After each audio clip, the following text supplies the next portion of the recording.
Hey, good evening and welcome to the Gin and Tonic Show on this special, unusual Tuesday, the 16th of January, 2018. We are doing a special version or an unusual version of the Gin and Tonic Show this evening. I have two guests with me tonight. It is Abdullah Sameer and Abdullah Gondal. Both are ex-Muslims. They have agreed to join us this evening. Abdullah Sameer is over in the US side of the equation, and Abdullah Gondal, I'm actually not sure. He may have said to me where he is, but I'm not sure. But this was one of the few times that we could get the two of them together, and I thought that would be a great opportunity to have two ex-Muslims on here to discuss a couple of topics.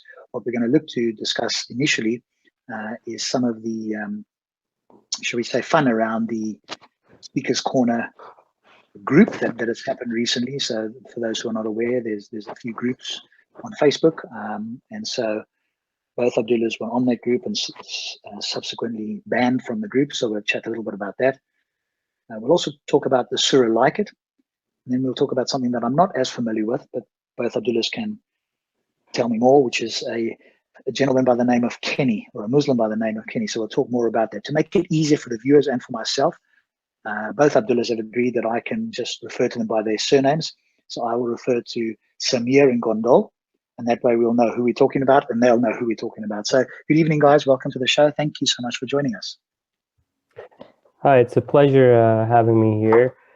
It's Abdullah Gondal here. I'm a Pakistani ex-Muslim. I was Muslim, born and raised. In the last 2 years before I left Islam, I was an imam giving khutbahs, leading salah in the local community. I'm from Canada, just letting you guys know. And I'll hand it over to Abdullah Sameer to introduce himself now. Hi there. Yeah, so like Abdullah Gondal was saying, I'm also in Canada, not US, but yeah, within different parts of Canada. So we haven't actually physically met. I hope to meet you one day, Abdullah Gondal. And yeah, we'll just make it easier. Let's go by Sameer, and that'll just make things easier. So can you guys share, I mean, obviously, Gondal, you went through a very brief thing there that, you know, you were an imam before and you used to, when you, I missed that last word because you're not as clear. So you used to, when I used the word preach, but it wasn't strictly preaching, or was it? Not only did I used to preach, I have the honor of converting two people to Islam. I used to lead the prayer in the local mosque. I would give sermons on Fridays, and this went on for about a good 2 years. And then eventually started having doubts about my faith, and I left Islam. It was quite shocking for the community because I was so intertwined with them and I was so active. There's a whole 2-hour interview that Sameer did with me. It goes into much more detail about my story and where I come from, what it's all about. Okay, so after the show, if you can give us a link, I'll post a link, or if you've got a link that you can send me into the internal chat here, if you can see it on your phone. If not, we'll do it afterwards, but it'd be good to post that in the chat for people who are interested in that, because obviously that will be an expanded version of what you've gone through here. So before we get to Sameer, can you just tell me what was the reason or a couple of the main reasons why you started to doubt it and then eventually left?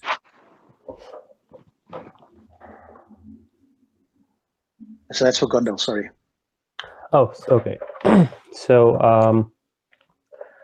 I started reading more about the Quran, more criticisms of Islam, right? And eventually I started noticing that it's the same as any other religion. It makes the same absolute truth claims. It makes the same miracle claims. It has a book like other religions, but there's no evidence for any of those claims, right? So I was like, well, how do I verify or distinguish between Islam, Christianity, Judaism, or any other religion for the matter? Because if there's no evidence, what do I believe at all? Bunch of things then kept coming up, like when I started reading the Quran with a critical lens instead of the devotional lens. I started seeing that the book has quite a few very, very bad ideas. It spews out a lot of hatred towards non-believers. It has some very misogynistic values in it. And eventually I came to the conclusion that an infinitely wise God can can just not say any of the stuff, and he could have come up with so many better ways to communicate with us, and unfortunately the Quran is a very underwhelming effort by him. Okay, good. Cool. And Sameer, maybe you can just briefly share yours. As I say, a few people might have heard it, but for those who haven't, maybe you can share the same sort of story and why you changed and what were the reasons for your sort of deconversion. Yeah, sure, absolutely. So for me, it started off with an innocuous Facebook comment. And someone mentioned something about how the stories in the Quran actually originated from Jewish myths. And being the sincere, devoted believer that I was, I said, okay, you know what? Let me look into this, because you know what? I'm going to help you to understand that these stories are actually from God, and they're actually true stories. The Quran says over and over again that, you know, it tells Mary that you were not there when we, you know, when we pick lots, when they pick lots to decide, you know, who's going to take care of Maryam. And, you know, I'm Allah, I'm telling you, Muhammad, that this is what happened. You weren't there, you don't know. So I'm like, yeah, these are true stories. And so this kind of initiated the whole thing. I mean, to begin with, in the first place, I actually, in a sense, converted to Orthodox Sunnism. I was born as an Ismaili, and Ismailis don't, you know, it's very different. So I converted to Sunnism in around the age of 18 or so. And so, in a sense, everything was new to me, and I was very sincere. I believed it very sincerely. I felt that this is the truth from God. And then when this came up to me, this wasn't, maybe not the first time I heard it, but I truly believed I could convince him that this information he had was incorrect. And when I started looking into it, I started to see that, you know, the tale was a winding tale, and the stories were winding stories that started with the rabbis, you know, telling them and retelling them and retelling them in the Talmud. And these stories conveniently ended up in the Quran, right? So I was like a little bit disturbed by that. And that's what opened up the door for me to look into it more and more. And then Alexander the Great, you know, Dhul Qarnayn, that was a major issue. And then, you know, the whole perspective of how Allah describes the universe, it's very 7th century, it's very flawed. So that's how I got to where I am now. I was able to confront my cognitive dissonance, because it started with a little bit of, you know, questioning, and then it got deeper. As I got deeper and deeper, I realized that there's no good reason to believe this book is from God. Like, it's just like there's no reason to believe it. And so I was left with a few kind of shaky linguistic miracle claims, because everything else that I thought was true, I found out to be false. And so at that point, I'm like, well, I guess this is not the book. This book's not actually from God, right? It doesn't have anything to. There's no substance behind this claim. Okay, no, fair enough. What is it for you? Because I was speaking to somebody today actually on a hangout that is a Muslim, still is, and at one point he was questioning, but he's now sort of gone back to more of that sort of, I wouldn't say dogmatic, but more of a case of, well, if science or the natural world can't explain it, then God is a good explanation. I'll just take that. And how come either of you didn't sort of go that route? Gondal, you would go first. Okay. Well, that's the classic God of the gaps fallacy. It's cashing on our ignorance and our lack of understanding, and just basically fits God into the equation. It's like, hey, I don't know where the sun goes, or why does it set or rise? Hence, God does it. Or like the Quran beautifully puts it, why do birds fly? Because God holds them in the air. Or why does the sky not fall on you? Oh, because God has invisible pillars holding it up, right?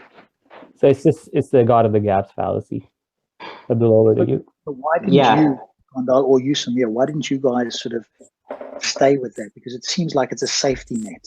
So what was it for the two of you that made you kind of go, well, I'm going to move away from that safety net, whether you believe that or not? But what sort of pushed you? Whereas I can see this particular Muslim I spoke to today, he's like, no, I want to believe this, and I'm going to believe it unless you can give me overwhelming evidence that it's not the case.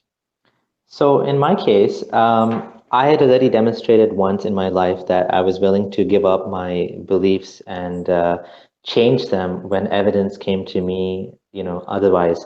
So when I converted from Ismailism to Sunnism, at that point, I was acknowledging that, you know what I was believing in was incorrect, and what I believe in now is correct. That's what I believed, right? And so I already had a sort of commitment to the truth as I believed in it or as I saw it. And so when the information that was available to me changed, and to me, I think the biggest thing that was holding me back was scientific illiteracy. Like I didn't understand a lot of science. I had a very rudimentary understanding of, I didn't have any understanding of human evolution. I didn't have any understanding of human biology. I didn't have any understanding of any of cosmology. And when I started to learn, because I was a kind of curious guy, and I wasn't that dogmatic that I would close my mind to like reading other books and stuff. And so, being in a world where you're exposed to a lot of things, you have friends at work that might not actually be believers, and they might question you and say, well, what about this? What about that? And so the cognitive dissonance started to build. And like it got to the point where like it wasn't like a long time for me. It was just like, because I was constantly like researching and looking into things and reading. As soon as I started to see the holes, like it wasn't like I carried that burden with me like some people do for years and years. I just looked into it right away.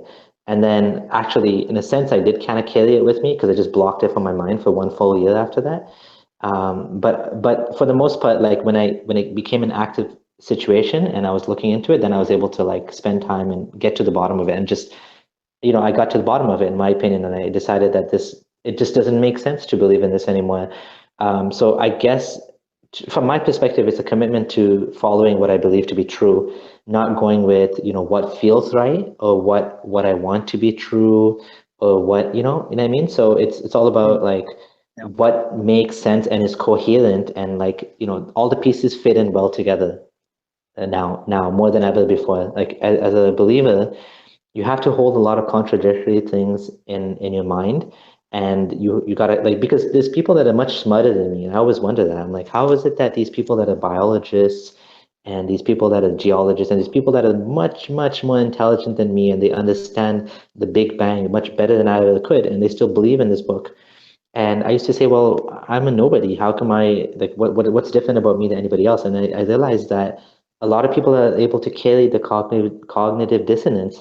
They just compartmentalize the two things in their mind, and they say, this is my belief and this is my worldly matter. So you have people that are like pharmacists that understand at a very, like very practical level how evolution works, because, there's you're giving out antibiotics and stuff, and you understand that, like bacteria can evolve and this and that. But at the same time, they believe that God made Adam and Eve, which goes against, what we understand about genetics and the human genome and all that. And so I guess I wasn't able to keep those two kind of things compartmentalized. To me, it was just one big box. Reality included belief in God and science, and everything was, in my mind, was consistent. And I didn't want to have two different beliefs at the same time like that. So I was able to kind of, maybe because the way I see the world is a little bit different, or maybe because I'm willing to admit that I was wrong. I don't know, some personality characteristic allowed me to become free from this religion. Good. And Gondal, for yourself, what do you think made the difference for you that perhaps other Muslims in your position might have also voiced their, maybe have thought about it, but then stayed Muslim? What was it for you that pushed you away and didn't allow you to sit back and stay in the comfort zone, so to speak? It was mostly being questioned over and over again by some fellow coworkers that are non-believers. And when I started looking into I actually started trying to answer their questions, and I started researching. When I looked into Islam, I just kept finding a hole after a hole after a hole. It's like it's a bucket with a bunch of holes in it, and the more water you pour in, the more it leaks. Like I just took the basic claim, like, is the Quran perfectly preserved? It wasn't. Does the Quran have scientific blunders? Yes, it does. What does the Quran reflect? It reflects the 7th century understanding of the world from a 7th century Arab. And eventually I just came to the conclusion that I can't lie to myself. I just cannot. I cannot hold contradictory beliefs when I can see that there's overwhelming evidence for, suppose, evolution, and there's no evidence for Adam and Eve? I was like, I just can't go on with this. So eventually, it was just about being intellectually honest to myself, and that's it. Okay, great. I want to ask both of you, because this is a charge that's made against many ex-Muslims that I hear. And certainly on your point, Gondal, if you could speak on it first. One of the claims that potentially would be made to you as well, you just didn't go and speak to scholars and other Islamic experts. You took it upon yourself, and you're not knowledgeable enough to make the decision to become an ex-Muslim. So what would be your response to that? And then obviously, Sameer, if you could do the same. In other words, why did you guys not go and consult the scholars? Because Muslims have got answers to all of these questions. It's maybe that you just didn't go and look hard enough for them.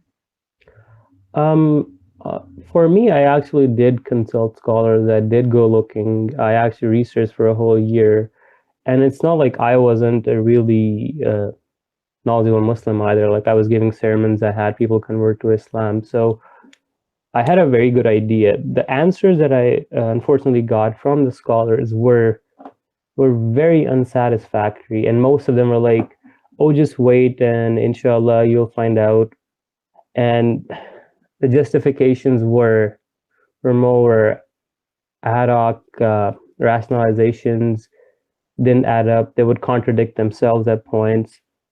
At the end, one thing I note about this allegation made against ex-Muslims is when Muslims look at other faiths, they don't consult their scholars that much, or they don't do a PhD in that religion before rejecting it as false. So why would you require the same thing from a Muslim? It doesn't add up. Like, you can become a Muslim by knowing absolutely nothing about Islam, but if you have to leave it, you're apparently supposed to have a PhD in Islamic studies and have 30 years of teaching experience. Like, it doesn't make sense. Yeah, I do see a bit of a disconnect with newly converted Muslims, because I don't get a chance to speak to them, unfortunately, but I would want to understand what their reasons are, especially for the newly converted ones. You're probably right. There may well be a few that have really studied for years and could come back and give you all kinds of good reasons. And when I listen to a few of them, my sense is they don't know very much, but the little they've heard seems to make sense. Maybe I've heard from a few people that, hey, I was in prison and this helped me out. So there's a utility value in it rather than a truth value. And so sometimes it plugs a hole, they have a community, etc., etc. And those are the reasons, which are not necessarily good reasons for believing something. It's good reasons to fill up your life necessarily, but it's not necessarily means that it's true. Maybe you could speak on that, Sameer, as well. Yeah, so for me, I did actually. So when I first started having doubts, I talked to my wife about it, and she recommended, I talked to my friends, get someone more knowledgeable to answer my questions. So that's what I did. I spoke with one of the Al-Maghrib Institute teachers. I had a private meeting with one of my friends, organized a private meeting one-on-one with a sheikh at a mosque. And so just to give you an interesting, tidbit, the Al-Maghrib sheikh was, Salafi. The sheikh at the mosque was Sufi. So like those different people I was talking to, it wasn't just like one, interpretation, because I told myself maybe the doubts I'm having, maybe the issues I'm finding, I just need to look at it from a different perspective. So, maybe I need to reinterpret how I've been taking the Quran, right? And I was quite excited when I went to talk to the Sufi, because I wasn't off that, mindset. And I'm like, well, maybe he has a different way of looking at things, and maybe he can prove to me something that I never thought of. And of course, I went to meet a bunch of my friends. One of them is he teaches at a mosque, and another one, he teaches at a university in the US. He teaches Islam at a university, and I talked to them. Most of these people I talked for hours and hours. The interesting thing is most of the scholars, they're not really able to deal with issues like this.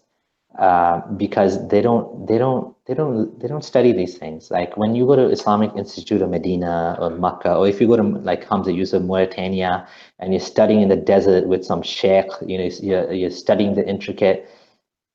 issues of wudu, like you're learning about, you know, how to wash yourself and 5 times or 3 times, and you have to do this and you have to do that, and then you're studying about the scholars and, you know, this and that, and you're studying about how Muhammad did this, and you don't even look into like the issues in the Quran. Like you're not challenged like that, right? You don't know that, you know, the embryology in the Quran is a direct ripoff of Greek, you know, Galenic medicine, right? You don't know that the Sura Kaf, you know, mirrors the Alexander the Great, the Syriac version. You don't know that the story of Jesus, you know, talking as a baby was also found in another document that was available in the Syriac language in a place near Arabia, which is called the Infancy Gospel, right? Like, so you don't know these things. So when you talk to scholars, they're just dumbfounded. Like, they don't know anything. They're like, oh, like what? Like, so they don't have any answers to that. But when you talk to like when I talked to my friends, the best conversation I had was I went to my friend's house.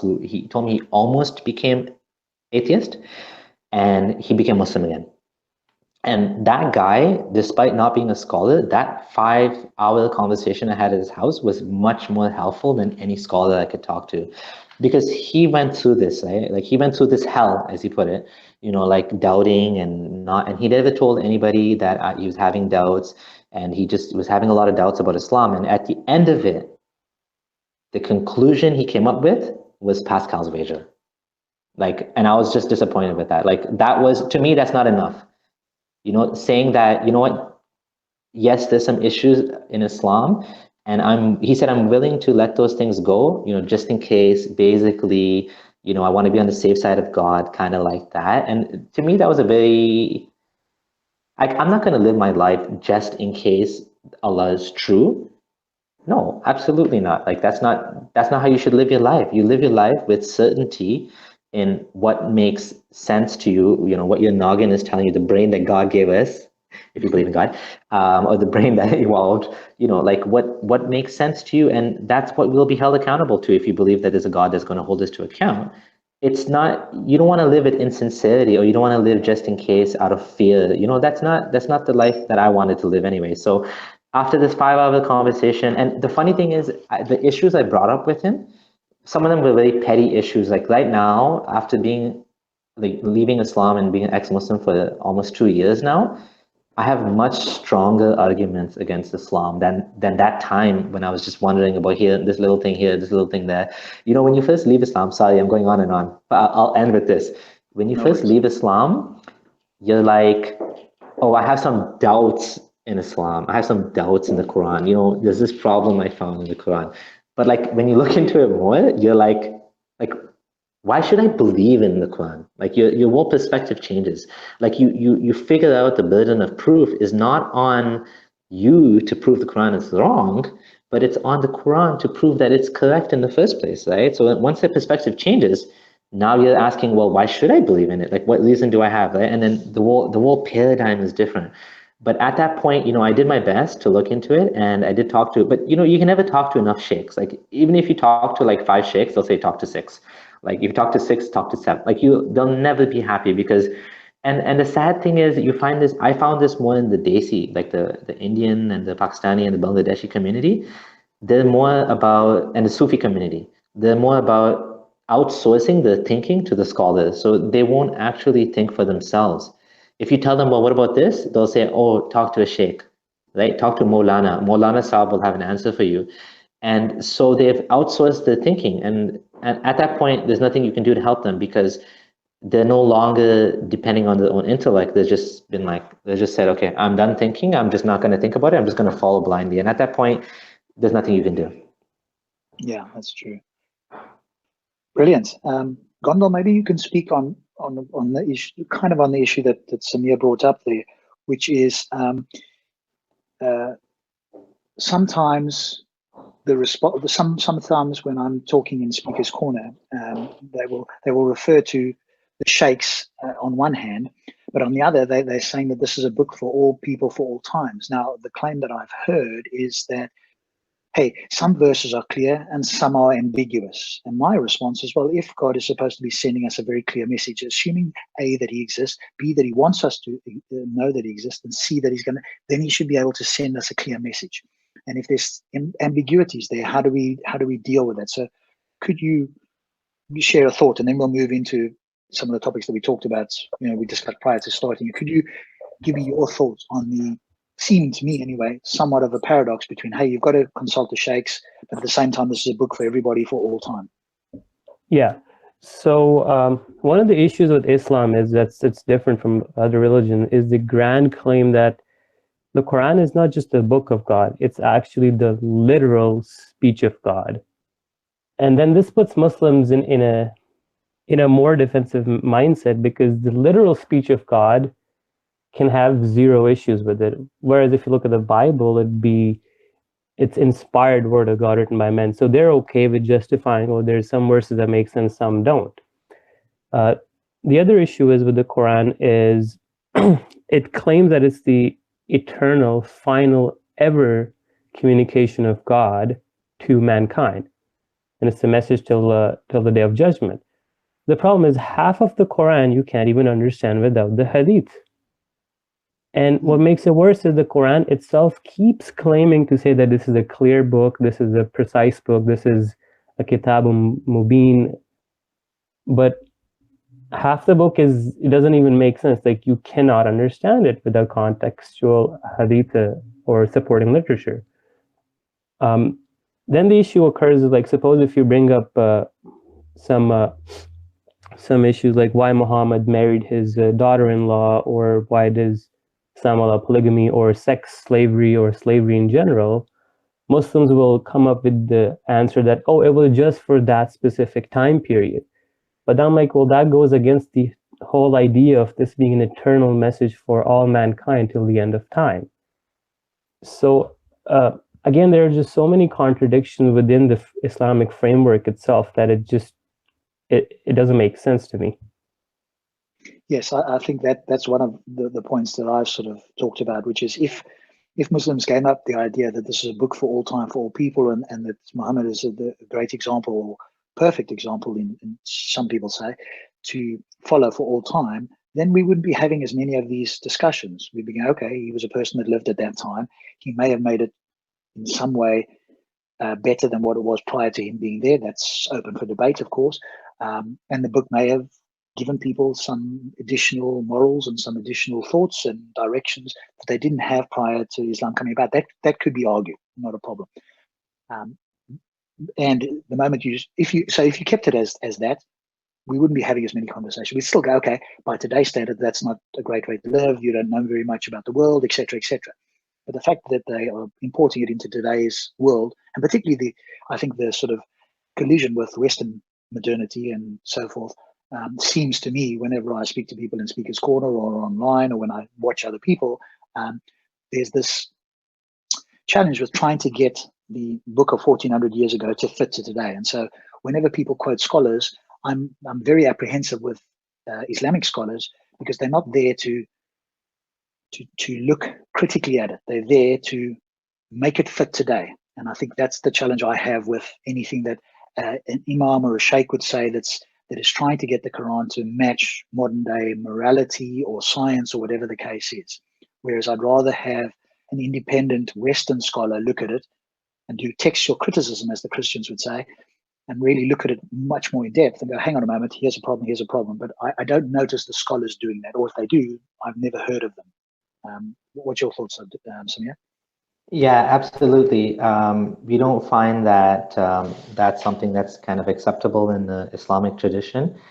So, so much so that you have people like Noman Ali Khan saying that people that study Islam in a Western institution, they end up leaving Islam. And he's like, they've taken apart Islam like you can't imagine. I had a friend, he went to Harvard and he was studying Islam. And he came back and he left Islam. And he's like, don't study Islam at a Western university. Go to your sheikh or go to your country or whatever, but don't study here, because they'll take it apart and they'll put doubts in your mind like you can't imagine. And so, Muslim scholars, you're right, they have one job and one job alone, and that's to avoid doubt. Like I was saying, they don't study those things. And not just don't study those things. The things that they do study, that they know are problems in Islam, they don't raise those issues. They're explicitly taught, do not talk about this. For example, the whole thing between, when Muhammad died, when Abu Bakr and, was having a conflict with Ali, and the whole thing about how Aisha fought Ali and there was a big battle, and, Muslims were killed on both sides. And, like things like that, you're taught as a Muslim scholar. We don't talk about these things. When it comes to the whole free will and predestination debate in Islam, they're like, no, no, no, we don't talk about this because it's confusing and it confuses people. So we don't, and so like I think it's very intentional, right? Like there's certain topics when you look them up on Islamic websites, they're like glaringly absent, right? And nobody talks about these things because it causes fitna, right, in the community. It causes doubt. It causes dissension, right? So nobody wants to talk about it. Yes, Shias are happy to talk about it. Shias love to talk about how terrible Abu Bakr and Aisha are. But I mean, in the Sunni community, they don't want to talk about that because it actually goes against the narrative, right? Which is to keep selling Islam to the masses. And I guess in a sense, they're doing the same thing that Christians do, where the sad thing is Islam teaches that you shouldn't lie, right? At any cost, for pretty much especially for the sake of like spreading the religion, you shouldn't lie, right? Yet in a sense, that's what people do, right? Like they're very honest until it comes to this topic, and then they'll kind of like be a little bit like sneaky about, not talking about certain things and avoiding certain topics. And so yeah, I agree with you. The salesman, right? Like the salesman for the religion, and that's the job. Yes. Okay. So I want to touch on one thing because both of you have talked about it, but I do want to bring it up because obviously it happens in Speaker's Corner and elsewhere. So talk to me. Let's start with you, Gondal, and we'll come back to you, Sameer. Talk to me, Gondal, about the Muslim apologetics, because clearly well, certainly in Speaker's Corner, and there may well be other places, may or may not be as much in Canada, but there are sort of Muslim apologists coming out now. So there are being some Muslims are being taught about apologetics and are being taught to try and answer some of these questions. So what's been your experience, Gondal, speaking to, if you have had conversations with people that have learned some apologetics? I have been interacting with a lot of Muslim apologists on Facebook over the past few months. One thing I've noticed is most of their answers are trying really hard to rationalize insanities. And I'll give you one example, and we'll take this conversation towards the Hyde Park group. Like there's I was looking at the hadith and I found these sayings that Muhammad actually asked people to take his spit, his saliva, rub it on their faces and on their bodies, and then mix it with his ablution water and then drink it. And then he would have people take his sweat and rub it on their bodies as perfume, right? So like the response to these kind of issues is sad and at the same time funny. A lot of these Muslim apologists would come up with rationalizing like, oh, since he's the prophet of God, God put blessing and healing in his saliva, hence it's okay for us to do it. But I'm like, why would an infinitely wise God make his prophet so indistinguishable from 100 other fake prophets that claim to do the same? That feed people their bodily fluids and whatnot, right? And these are all post-fact rationalizations. And this one quote comes to my mind from Amy Scobie, who's ex-Scientologist executive. She said, I had a blinding realization. What I'm doing is I'm rationalizing insanities. And after that, she left Scientology. A lot of Muslim apologetics aren't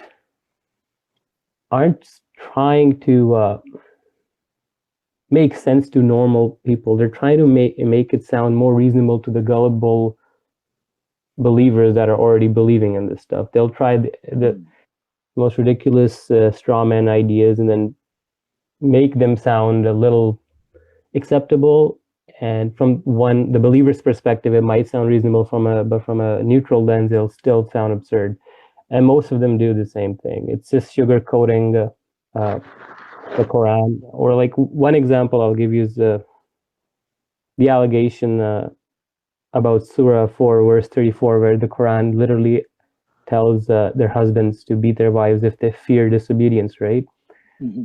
And the Muslim apologetics for quite a while have brought this thing that, oh, it just says to hit them lightly or tap them with a piece of stick or tickle them with a feather Mm-hmm. or a handkerchief, right?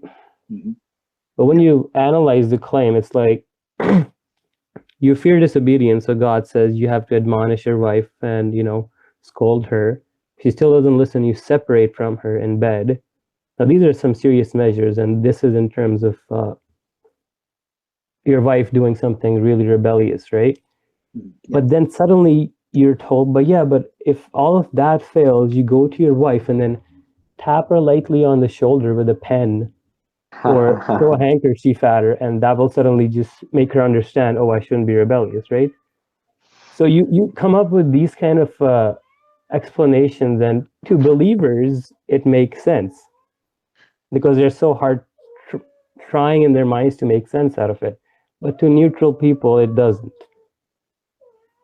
Yes, and I think you've touched on a good point, which is especially, and stop spamming. My co-host on the Gin and Tonic often says that most believers are better than their book, I think is the way he often puts it.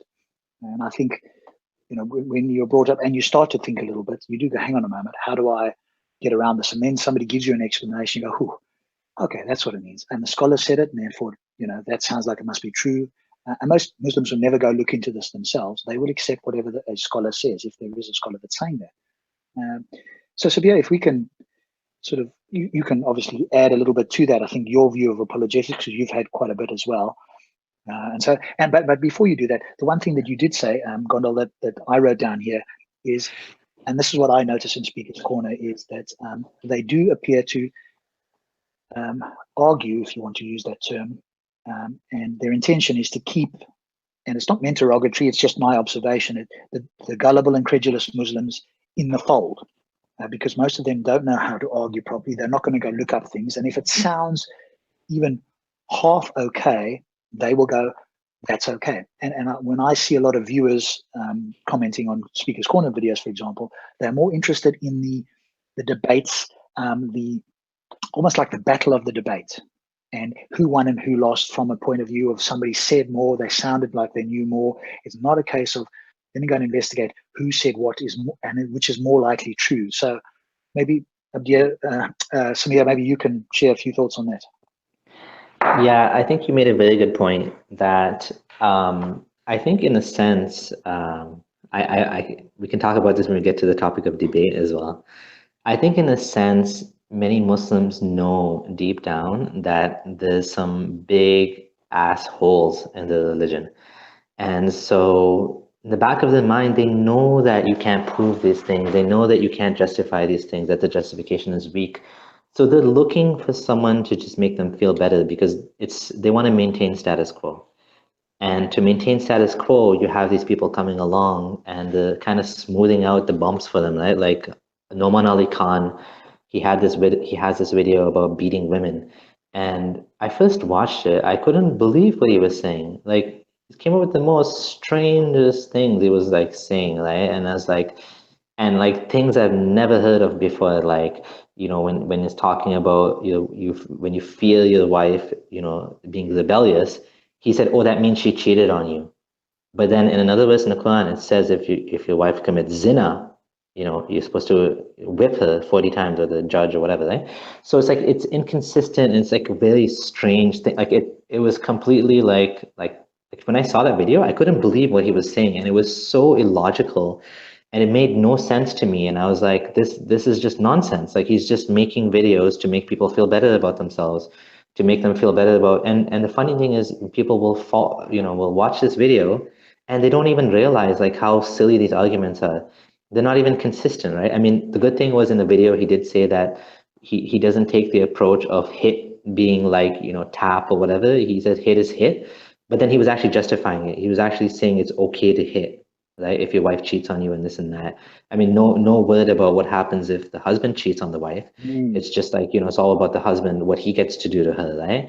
And it's all about controlling women. And so my kind of, what I've seen about apologetics is, I guess I haven't been I haven't been exposed to it that much, but the times I do say it, I see it, I shake my head sometimes and I'm like, I need to make a response video to this, and then I haven't got to, I haven't managed to do everything that I wanted to do, because it takes a lot of effort to make response videos, and sometimes I just feel like, oh, this is too much work.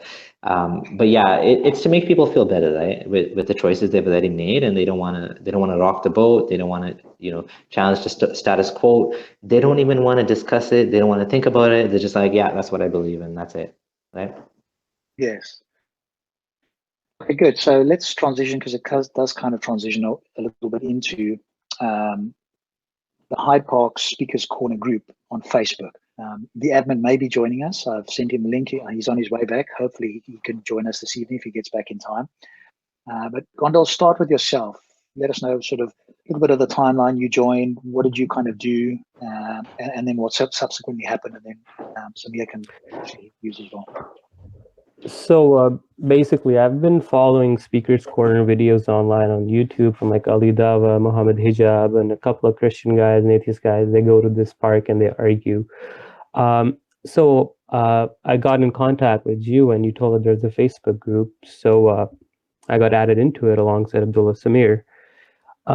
So when I got in there, I noticed that there's an overwhelming domination, or the majority of the members are Muslims. And not only that, the one other thing I noticed is all the moderators and admins are all Muslims. There's not a single non-believer in there, which was weird. So anyways, I made a post about the Muhammad asking people to, rub his spit on their faces and drink his saliva. And all I did was I just showed the references with screenshots from their holy books, right? And then they started rationalizing it and saying that, they would, yeah. Just want to ask something. Was it that he was asking them to do that, or was it like they just did that on their own, like taking his wudu water and drinking it, and taking his saliva and taking his, like his aunt taking his sweat when he was sleeping? Was that something he commanded them to do, or was that just something they just did out of like fervor, religious fervor, and like actually, kind of what you'd call extremism, fanaticism, almost like idol worship, right? Yeah, no, at actually certain points, he was actually commanding them to do it. There's a point where he asked, I think, Bilal and Abu Musa about rubbing his spit on their bodies and faces and chests to accept the glad tidings, because two other guys rejected it and they accepted, they mix it with water, they drink it, and then Muhammad's wife is sitting behind the curtain. She's like, oh, please leave some of the ablution water mixed with the saliva for me as well. So they gave it to her and she drank it too. It wasn't just out of fervor, like he was actually commanding them to do it too. Anyways, I posted this and it was nothing wrong about the post. It was just showing Islamic literature written by Muslims, translated by Muslims with all the references. And people started rationalizing it, right? And I'm like, okay, so these people are saying they're going to rub his spit if they could. If they had pimples on their face, they'll drink his ablution water mixed with his spit. And then they started comparing this kind of fanatic love for a religious leader with sexual intimacy with a spouse or a partner, which is a false equivalence on many levels. And then suddenly my post got deleted. And I was like, I didn't do anything wrong. I just showed you what Muhammad and his followers were doing from your own books. And I guess it made Islam look really bad because it appears to be a very culty thing to do. Eventually, So just let me ask you something, Gondal, at this point.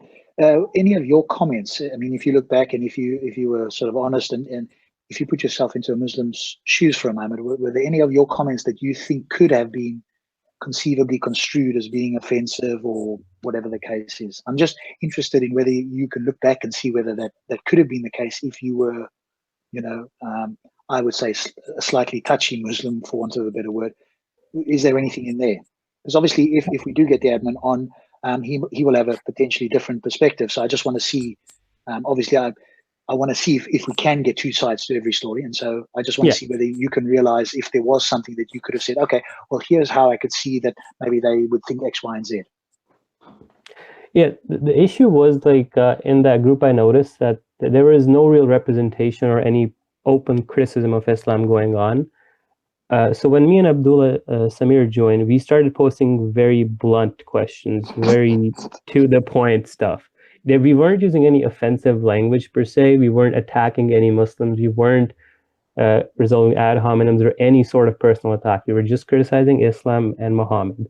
And for some, as I know, like Muslims love Muhammad more than themselves and their families and their wives and their parents even. But I mean, if you want to have an honest discussion, you have to put your emotional attachments aside sometimes, because you can love Muhammad, doesn't mean I love him the same way. If he did something bad, I call it out.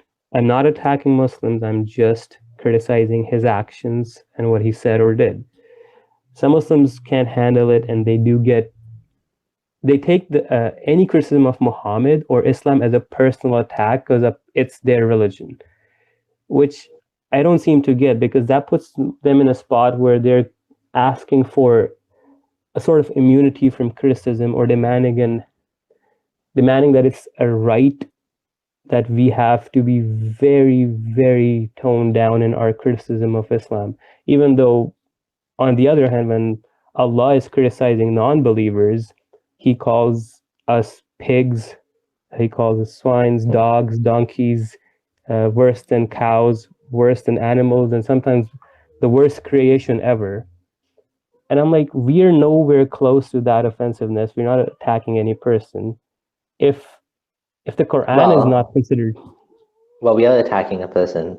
We're attacking the Prophet, right? Okay, but and they do. I just want to ask you on this point, when you did this, because obviously other people will have a different view on this, but when you quote attack the Prophet, or when you criticize the Prophet or critique the Prophet, did you use words that non-Muslims could conceivably find as offensive? In other words, did you say he's a pedophile, he's a rapist, he's this, that, and the other? Or did you just say, hey, this is what he did, what do you think? Or how did you phrase it? Because I didn't get to see all of those comments, obviously, and neither did most of the viewers here.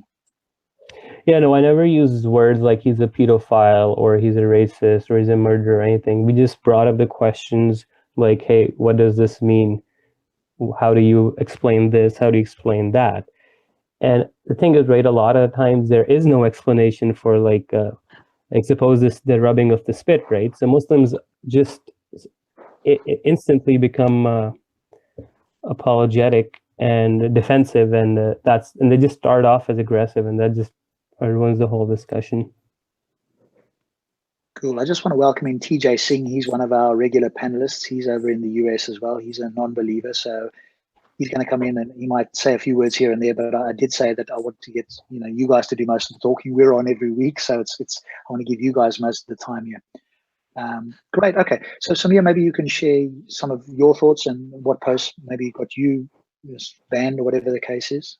So I had kind of taken a break from debating online, and somehow I ended up in this group. Somebody added me. I don't even know who added me. Somebody added me, right? Like, I'm like, I get added. Was that you? Okay. Somebody added me. I'm like, oh, this is cool.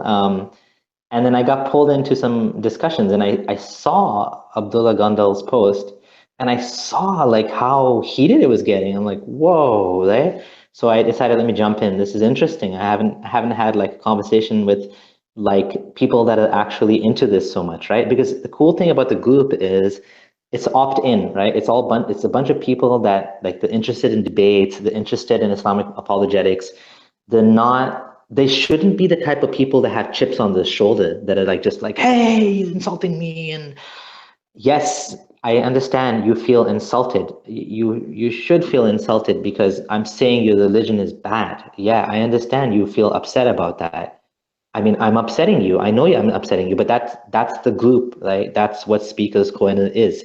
You go to Speaker's Corner, you know there's going to be people shouting things that you don't want to hear. And I have to say, we did not say, I mean, Like, as far as I know, nobody said anything like quote unquote like vulgar or like, I mean, it depends on your definition of offensive. I think people were just offended, period, about even just suggesting that there's like, just, I think like, bringing up the fact that people were drinking his spit and stuff was extremely embarrassing and it's awkward, and it was like kind of like putting out your dirty socks or something. Some people were just, I think sometimes people react in different ways. And so anyways, I'm like, okay, that's interesting, let me make a post as well. So I took one of my posts I made about Aisha and how she had a terrible life as being a mother of the believers, right?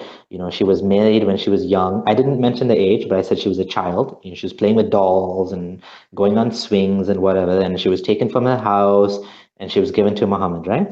And then, but I didn't say she was like, I said she was a child, but I didn't say she was 9 or 6. I said whatever, she's probably in the early teens. I even said early teens because that wasn't the point of my post, right? I mean, that horse has been beaten to death about her age, right? That wasn't my point.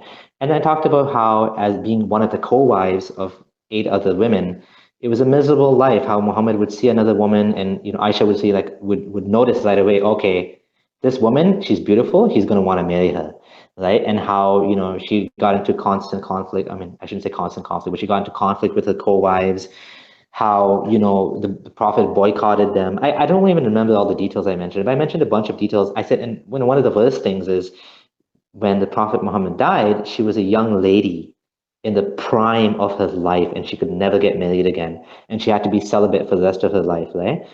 So to me, that sucked, right? Like if I left my wife behind, I wouldn't expect her to be celibate the rest of my life. I think that's a very selfish thing to do, to expect the woman of your life to be single just because you're extremely jealous and possessive of her. That's like ownership. That's not marriage. That's not partnership.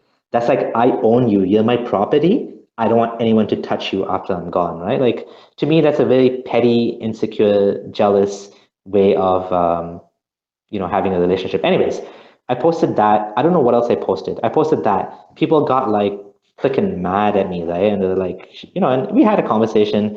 And then one guy is like, you have no basis for morality. So I made another post. I said, okay, you motivated me to make a post on atheism and morality. And then that was kind of interesting discussion. The guy was saying, you're a bunch of microbes and this and that. I'm like, yeah, whatever, fine. I'm a bunch of microbes. And then suddenly what happened? Abdullah messaged me. He's like, I got kicked out of the group, and apparently I got kicked out of the group too. So someone just kicked me out of the group. I posted about it, and I'm like, what's going on here? This is like Speakers Corner group. This discussion, this group is made for discussion of religious topics, right? Now, by the way, Abdullah Gondal can talk more about like the insults. I kept being called a Zionist or something, and I'm like, but I didn't even talk about Israel. Like, I didn't even mention politics. How am I a Zionist, right? Abdullah, you want to mention some things you got called, like? Yeah, Zionist, Jewish supporter, Satan worshiper. There's people literally, I was talking about burden of proof, and this guy comes up and says, oh, you have no life, you deserve to die, go kill yourself. Like, there was comments made at this, they're still on my Facebook if you want to go. They're all screenshotted. People saying that, oh, don't even talk to him, he's worthless, he's a kafir, he's gonna burn in hell. People literally cursing and praying for my demise at times. So it got very heated. And how did you respond to these people, like calling you a dumb multad and stupid kafir or whatever? Like, did the admins do anything at this point? The funny thing is, the admins did not moderate the people who were attacking us and making the most absurd allegations against us. They're still part of that group, but we got booted. And most of the time, I wouldn't even reply to them. And if I did, I'd be like, ad hominems are useless. It just makes you look bad. There's no point of using insults, right? Let's just stick to the topic. We'll try to bring them back to the discussion, but they'll just keep attacking our person. And like, there was another post I made, this is about miracles, right? So I basically wrote that to believe in Islam, you have to believe that there's an unlettered boy, got his chest cut open, washed in a pot of gold, and he flew to heaven, almost got strangled by an angel, split the moon in half, and then that the Quran propagates a bunch of fictitious stories and stuff, right? And that's the language I was using. I didn't use any derogatory remarks. I only said at the end that this is indistinguishable from the claims of Scientology or Mormonism, right? Because all of them have no evidence. That post faced a lot of criticism as well, saying that, since God can do it, it's possible, so your post is irrelevant. But I'm like, well, anybody can claim God can do it, and anybody can make an uncountable number of assertions from that statement onwards. But yeah, that group was just full of hatred. It was one-sided. There was an overwhelming majority of very emotional Muslims in there, and it almost seemed like they weren't even willing to discuss in a civilized manner. But here's the catch: they would criticize Christianity, make fun of it in the group, and actually mock it worse, or use words worse than what we did. Those posts are still there.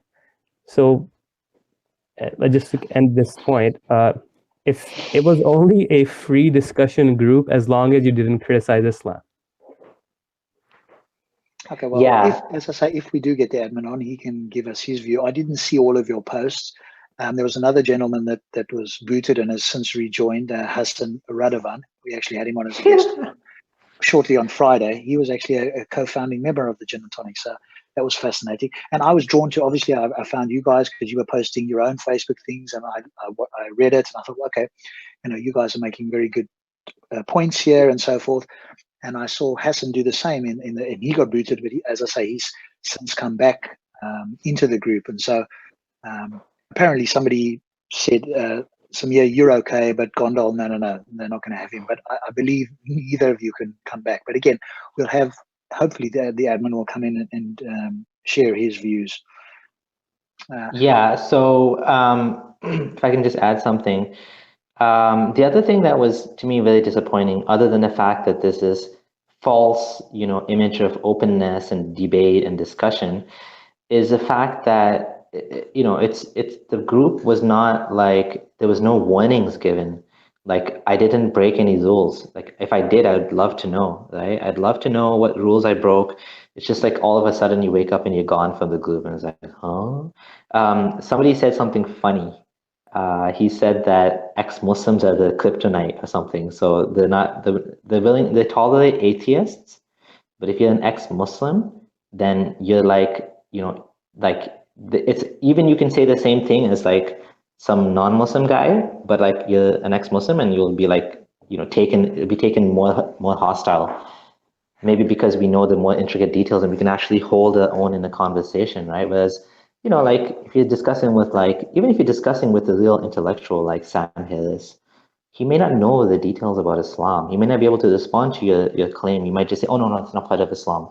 And Sam Harris will be like, okay, I'll take your word for that. I mean, you're a Muslim, I'm not a Muslim, and that's sure, okay. But like an ex-Muslim, not that we're experts in any sense, we live the life and we have some sort of understanding above average, right? Like an above, and that's another thing with ex-Muslims. A lot of them have an above average, understanding in the sense of they were more committed to the religion, in the sense of they looked into it, they researched it, and they were not everybody. Some people they didn't even look into it, and they didn't look into it too much before leaving it. But there's a bunch of us, the ones that tend to be more active and more more involved in discussions. We weren't like nominal Muslims, right? Like me and Abdullah, we believed in it like sincerely and deeply. We committed a lot of time and energy to it.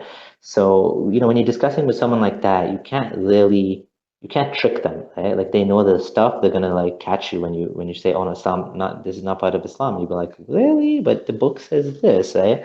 And when you talk to a non-Muslim that may not know all of these books, they may not know Bukhari and Muslim, they might not know about the basics of the science of hadith and tafsir, and what's the difference between tafsir and hadith, and in which case can you use one over the other, and what's a weak hadith and a strong hadith, and what's an ahad chain, the basic stuff that like a knowledgeable Muslim would know.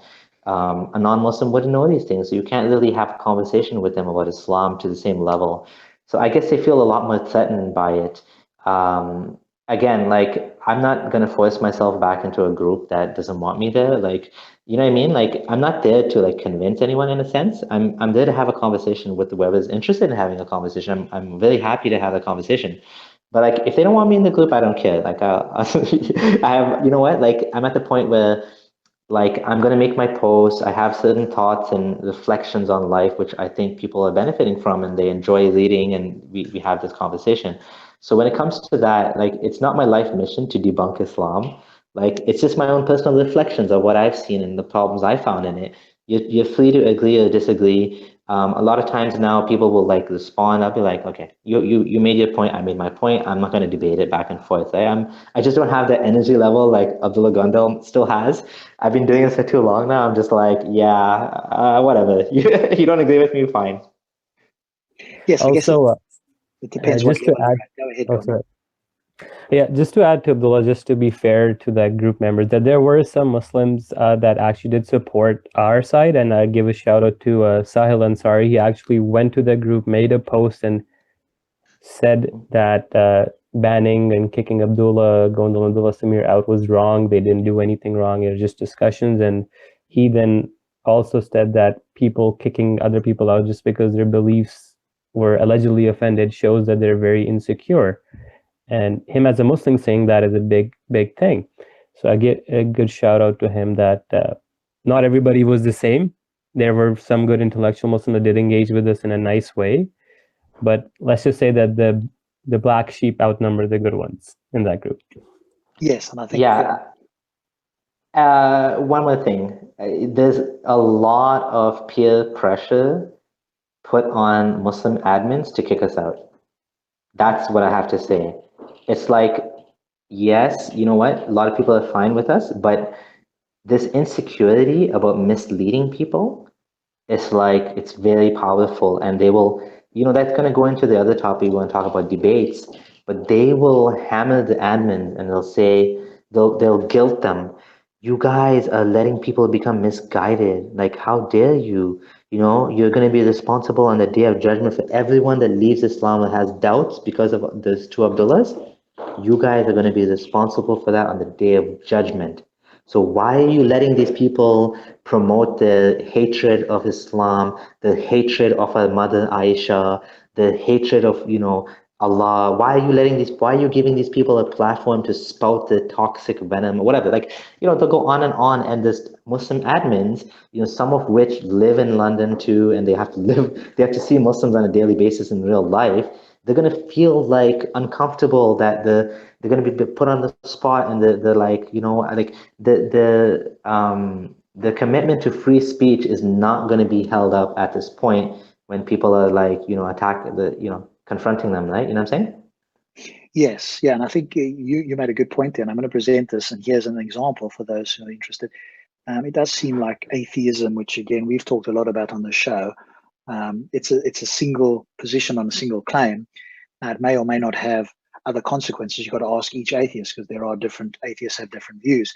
But it does seem to be something that is concerning Muslims. Here's a conference apparently with all with no atheists there, by the way, who could actually share their perspectives. But you have Hamza Tortis and this other fella, Abdullah fella that is supposed to have refuted the masked Arab and various others there. I don't recognize them all.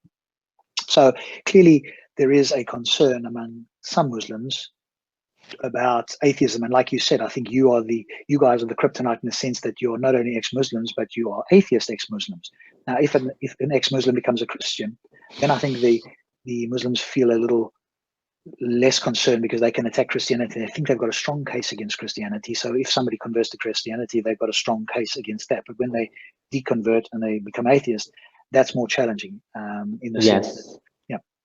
And you know, to be fair, like a lot of those speakers, Asadullah and Hamza Soitis, and a lot of them consider themselves ex-atheists, right? In a sense, so they consider themselves coming from materialism or like materialistic worldviews or whatever, and they consider themselves experts in a sense. So that's why, you know, this isn't supposed to be some impartial dialogue.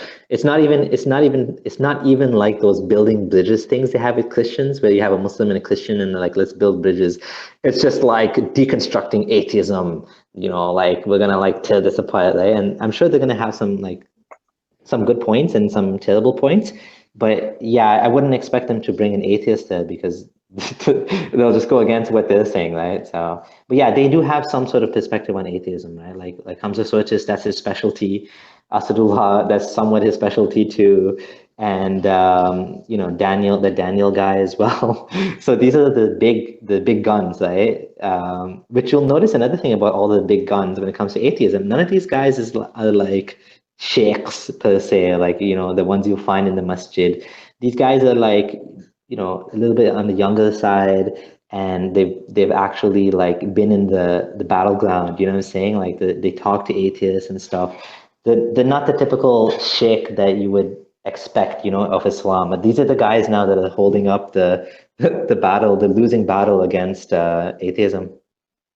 Yes, and of course they don't seem to want to, or don't get involved in debates with some of the quote atheist heavyweights, whoever that may be. You know, this Sam Harris, although it's very unlikely they'd ever get to debate him, but somebody like a Matt Dillahunty or whoever it may be.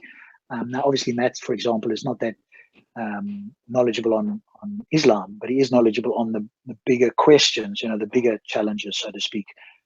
But yeah, we don't often see that happening either. And on the rare occasions when they do, because I know Tortoise was in a Magic Sandwich show some years back, that didn't go too well, and neither did another IRA guy who debated Aaron Ra. So yeah, I think when they get involved with sort of the bigger guns, so to speak, the more knowledgeable atheists, which I don't claim to be. I don't know, you guys may feel you're more on that side, but there's definitely much more knowledgeable people out there, and a lot of them are on the internet. So Speaker's Corner is not the place where they're going to come ever. Either they don't live here, they're not going to make the time to do it, or if they do watch one or two videos, they go, this is a waste of time. I mean, my friend Phil, who's an expert in cosmology, has been down there. If you've watched a few of the videos, there's nobody in Speaker's Corner that even remotely comes close to knowing anything about cosmology like he does. But he goes down there so rarely because there's nobody really to debate at his level, or when they do, they bring up all kinds of fallacies. They can't debate the subject because they don't have any knowledge on it. So that's the other challenge as well. And even when Swartz has debated Krauss on cosmology, of course, he's on no man's land. Now, he can talk about the Quran, which Krauss doesn't know, but that doesn't answer the questions that were being asked. So I think there's a big challenge on against, or atheism appears to be a significant challenge to some Muslims. Yeah, I as someone that was questioning Islam, I didn't find those debates had any impact on me, like Klaus versus Sotis, and like Richard Dawkins versus Mehdi guy. I didn't find those convince me. Like the atheist position was very strong, and because they don't know the particulars of Islam, and they don't really know the weak points, so they're just speaking in general. But like if it was Matt Dillahunty, like that guy blows me away every time I listen to him. He's just like so sharp, right? And Sam Harris as well, I find he's like very sharp, and he's able to hold his own even against Muslims, right? Like he has a podcast that's like 3 hours long called the Greatest Podcast Ever. I don't know why I got that name. But it's like a long podcast against like a Muslim guy that's like university, like he's some sort of intellectual or something. And Sam Harris, even without knowing Islam, was able to like hold himself up. I was amazed. Like I was like, wow. So yes, you're right. Like if it comes to people like that, like there's no question they'll get demolished. You know, the Muslim position would get completely destroyed. And maybe that's why, you know, me and Abdullah Gondal are having a hard time finding people to debate with. I don't know if you want to jump into that just yet, or you want to continue on this topic a bit more. No, I think that's a good segue over to sort of the debate, and then we can go on to the Sura Like It sort of after that. So talk a little bit about debates in whatever way you guys have been invited or been involved in those, and give me your thoughts on debating in general. So you probably know the story, my history. I wasn't looking for a debate. I wasn't looking to challenge anybody or, you know, start a fight or whatever. I'm just like, you know, putting my position out there online, and, you know, some people are messaging me and they're thankful for it, and it connects with them because they went through the same thing or whatever. But, there was this guy, Ali Dawah, that was online, and he was being kind of aggressive against ex-Muslims. He was shaming a bunch of them. And so I'm like, okay, like I said, discussing with him on Twitter, and he right away jumped in. He's like, oh, come fly down here and we'll have a discussion with you. And then I said, I can't fly down. He's like, okay, let's have a debate online. And then eventually somebody messaged him and he told him to back out. So he backed out. And that was my first experience. And the funny thing is I wasn't even looking forward to it, but once he said he didn't want to do it, then I felt kind of sad. I'm like, oh, I was gonna like have some sort of debate and it's gonna be fun, right? It was gonna be an interesting kind of thing. I've never done it before. I don't even know what to expect, right? But I thought it was gonna be a good discussion. But he just ran off, right? And then, I had a couple of other people kind of approach me, and one by one, like each one of them backed out. There was this guy who invited me to the mosque in Toronto, and he said the mosque will have it. And I was like, the mosque? You want an atheist in your mosque? Like, weird, but okay, sure. And then he's like, oh, by the way, you can't record it. I was like, what? He's like, yeah, we'll give you a copy after we edit it. Actually, he didn't say after he edited, but he's like, yeah, we'll give you a copy later. We'll put it online and you can just mirror it. I'm like, no way. You want me to come and talk and you're not going to let me have my own copy? I don't think so. And so that went down the drain. Anyway, so it kept happening over and over again. And more recently, Abdullah Gondal was approached by an individual, and a self-proclaimed imam, convert, Islamic convert. He calls himself revert of 30 years. He's a Muslim for 30 years. He's written a book. He runs a mosque or something, and he's like, I want to debate atheists. I'd love to debate. And he commented on Abdullah Gondal's wall, and Abdullah Gondal tagged me, and he's like, what do you think? Like, you want to have a discussion with him? And I'm like, yeah, sure. But I could tell he wasn't interested in discussing with me. So I'm like, okay, you know what? Just forget that. Like, how would I host it? And you have a discussion with Abdullah Gondal, because he seemed interested, right? And so then he's like, yeah, cool. Let's talk about Islam. I'm going to talk about my story, how I converted to Islam. I think people would be interested in knowing how a white Texan from, like some white guy from Texas, he was going the approach of like identity politics, and how come a white guy wants to become Muslim, and and I found this deep spirituality and this benefits and this and that, and it'd be interesting to see why Abdullah Gondal, he was a Muslim for so many years, and he's just left Islam. And Abdullah Gondal's only been ex-Muslim for less than 1 year. So we're talking about a guy that's been Muslim. He's converted 30 years ago. He's written a book on Islam, and I mean, admittedly, the guy's, I don't know if he knows what he's getting into. He didn't look like he was really prepared for any sort of debate, to be honest. But he wanted to have a discussion. So I told him, what, let's not even call it a debate. Let's just call it a discussion. Let's build some bridges.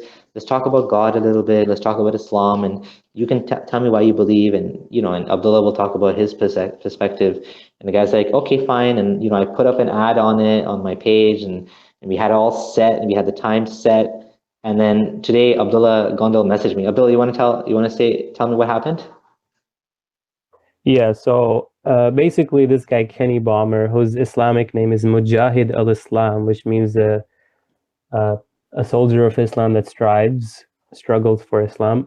He actually studied Islam at Al-Mishka University, and apparently on his bio, it says that he's the president of the Brazos Sport Islamic Society. So I thought he's an intellectual. He's making YouTube videos.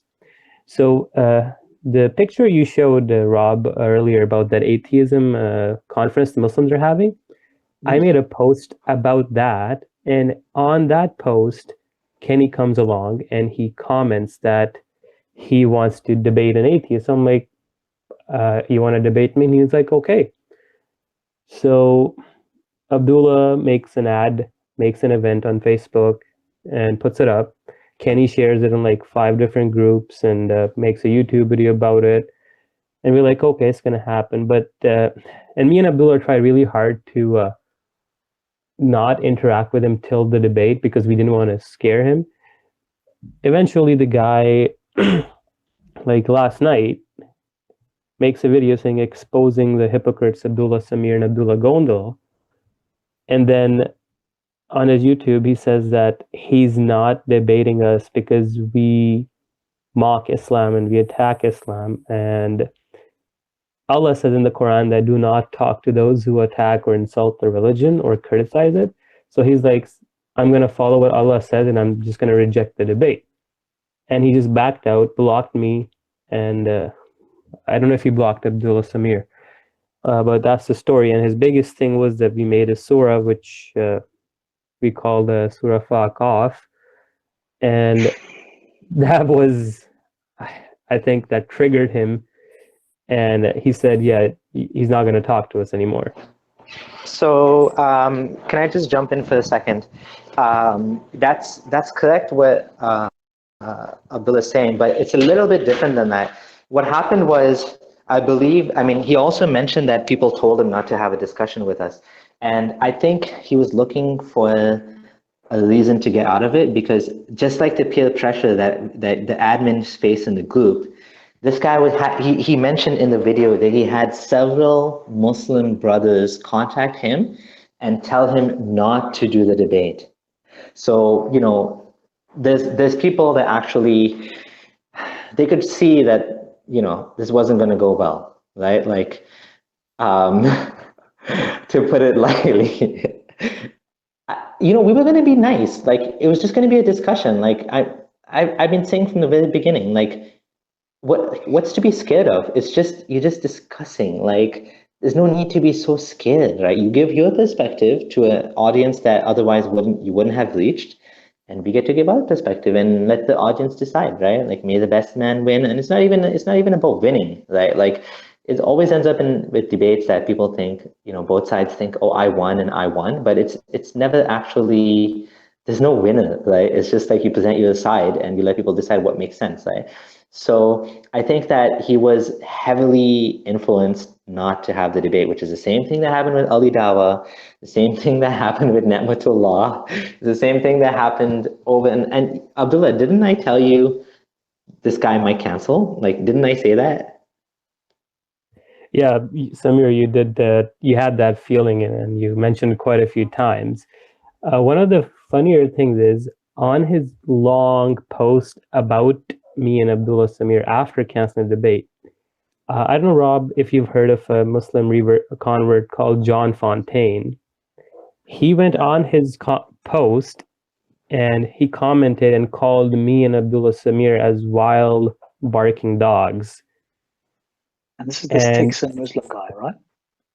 Yeah, this is a big Muslim guy. Yeah.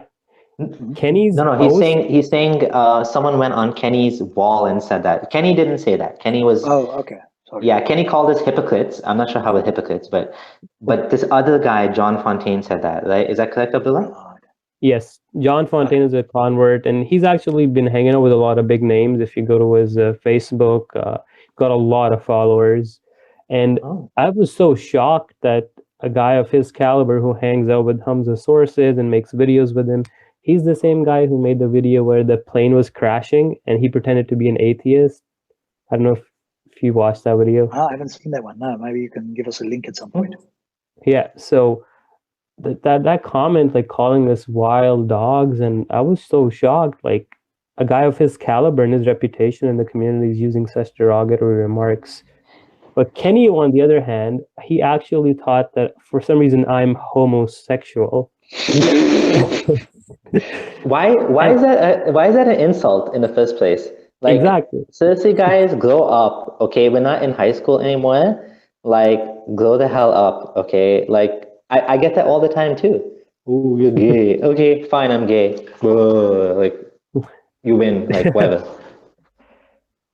So yeah, and then Kenny now has us blocked from his Facebook. So we were interacting with him on his YouTube video, and he still, for some reason, says that I contacted him for a debate when I have screenshots of he was the one who came on my wall and started it. That to me is very disappointing. I mean, honestly, that really is sad that, like, okay, listen, you don't want to have a debate, don't have the debate, but don't lie.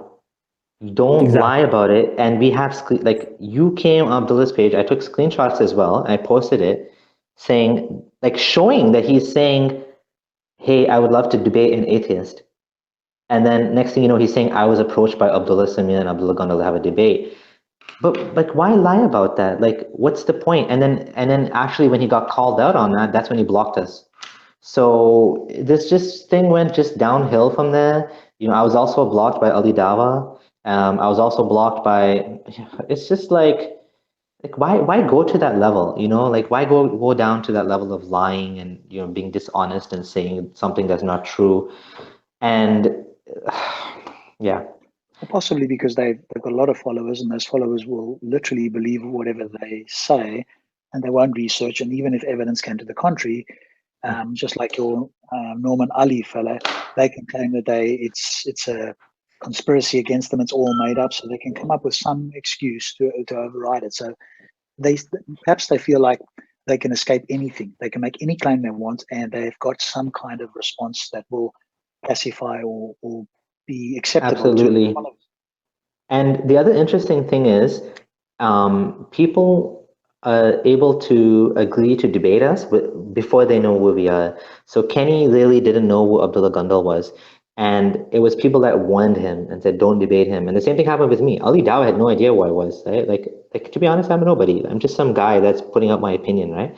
And so, but the thing is, what does it say that the people that are like constantly engaged in these type of dialogues are scared to discuss like juniors? Like, we're not heavyweights. I've been an atheist, like what? I haven't even been an atheist for 2 years. Like when I left Islam, I wasn't even sure about God. I was like, maybe deism is true, right? And so it's not even been 2 years for me. It's not even, actually it's been more than 2 years, almost 3 years. But Abdullah Gondal, not even 1 year. We're talking about like a very short percentage of our life that we've been holding this position.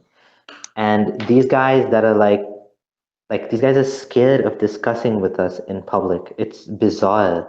Like if nobody's like us can challenge, Allah's supreme book, the Lord of the universe, the creator of the heavens and the earth, his literal words that he sent to mankind, to his beloved prophet, and losers like me, right, can like say something and like shatter Islam. What does that say about Islam? And it's funny that even the people that are willing to debate us, they don't want to discuss Islam. Like today, we had a discussion. I won't mention the name just in case he changes his mind. I really do hope he changes his mind. But Abdullah initiated a discussion to have somebody else also asked him to have a debate. And this fellow's like, okay, I'll have a debate with you, but you cannot quote any Quran or Hadith. It has to be only rational logic, no Hadith, no Quran. And I was like, what? Like, what kind of debate, what kind of discussion is that going to be? Like, you want to talk about theism? You're a Muslim, you believe in Allah, you believe in the messenger, you believe in the holy book that was sent, you believe in the prophets, you believe in angels and jinns and all that. But you don't want to debate, you don't want to defend your position. You want to discuss some other position that you don't even believe in, which is some general deism or something. Like, and that's the same issue I had with another fellow who wanted to debate me, who I actually went back to him. After Ali Dawah thing fell out, I went to another fellow by the name of Faz, and I said, okay, fine, I'm going to have a debate with you now because my other debate fell through, and now I'm actually interested in doing it. And he's like, okay, I'll have a debate with you, only about God. I don't want to talk about Islam. It's like, what the hell is this? Like, everybody wants to talk about God. I said, you want to talk about what? Kalam cosmological argument, the ontological argument, the like whatever, like the things that nobody ever gets convinced by, like, oh, the greatest thing that ever existed is possible, and then it exists in one universe, it must exist in all universes, and therefore God, therefore Allah, therefore Muhammad, and talk to an angel, and therefore, like, it's just like nobody wants to discuss what they believe, and there's a reason for that. Like, people, like, if somebody's coming to you and they're Muslim and they're saying, I'll debate you, but I'm not going to debate Islam, it makes you wonder, like, deep down inside, is it like, you must know this is indefensible, right, Abdullah? Can I ask both of you, do either of you speak Arabic, or can you read the Arabic Quran at all, or is it only the English translations? Yeah, so 99% or 99.9% of Muslims can read Arabic. The letters, the sounds, they can read it phonetically. So like the letters, just the sounds that they make, just like any child can do in English, right? They can just read the sounds. They don't necessarily know what the words mean. So that's my level of Arabic understanding. I'm able to read it, I can recite it, and I've memorized a lot of the vocabulary, but I don't know Arabic grammar, so I cannot put together sentences. If I see a verse of the Quran, just from familiarity and just from like memorizing what the words are, I can recognize what's being discussed. But if you give me like an Arabic newspaper or something like that that has a different vocabulary, I wouldn't know what's going on. Okay. Yes, same thing for me. Like I can read Arabic fluently, I can recite it fluently. Actually, I used to recite at Muslim functions and ceremonies before the ceremony started, or lead prayer.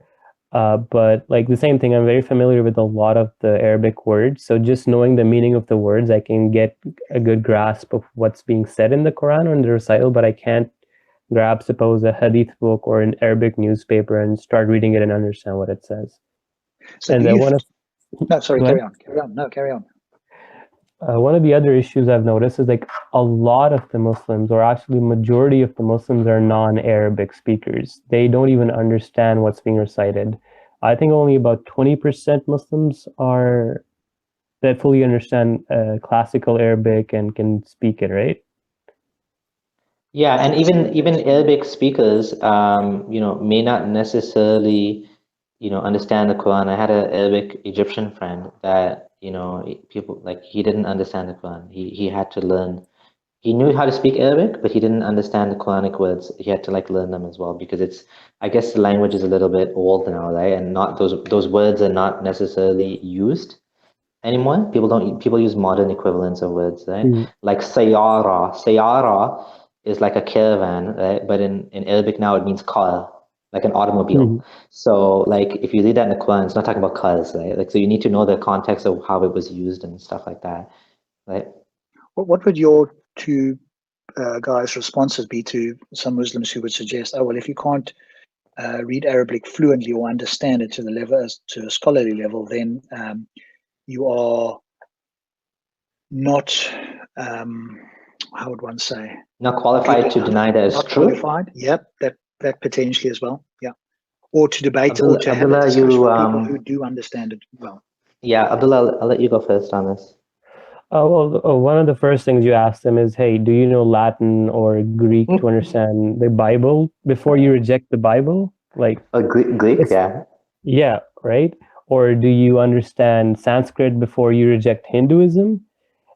And that's the flaw in this logic, is you don't need to actually understand a specific language fully to decipher what the message is, right? Like suppose nobody has to like learn German and read Hitler's book, I think it's Mein Kampf, before realizing that it's wrong.